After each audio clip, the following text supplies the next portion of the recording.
Снежи, добре дошла в Premium Beauty Stories. Ти си един наш много специален гост и не случайно решихме да стартираме точно с теб. Много благодаря за тази покана, Сани. За мен това е напълно нещо ново, неизвестно. Надявам се да бъде интересно. Благодаря. Надяваме се и ти да се забавляваш, както и ние го правим с удоволствие. Да. Лесно ли е да бъдеш жена в бизнеса? Не е лесно да бъдеш жена в бизнеса.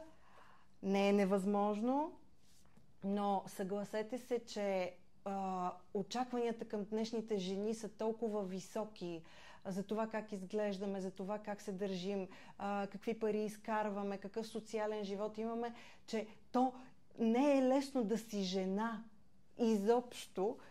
Нито жена лекар, нито жена учител, нито жена в бизнеса. Просто ролята ни е такава, че но не винаги това е лошо. Аз не смятам, че това, че не е лесно, задължително е лошо. Понякога точно неблагоприятните обстоятелства ни карат да надграждаме и да се развиваме. И да търсим възможности, да. Какво те кара да продължаваш и да не се предаваш? Аз сега тепърва започвам. Мисля, че направих много грешки, на които вече знам какво не трябва, така че сега тепърва няма. Сега започвам. Чувствам се млада. Имам енергия все още. Ще продължа, докато имам енергия.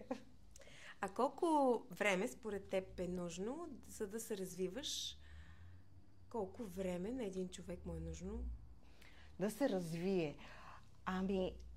Ако трябва да се развие като личност, смятам, че е цял живот.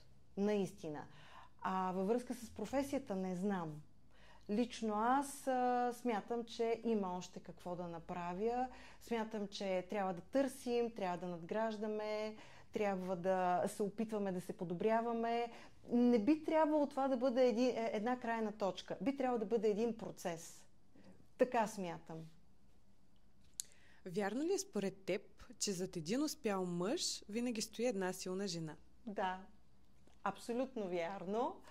Но нека не забравяме, че мъжът трябва да има заложените качества и жената да бъде една опора, да му даде комфорт да развие тези качества и да достигне до нивото, което иска, до високото ниво, което всички мъже имат заложено в природата да достигат.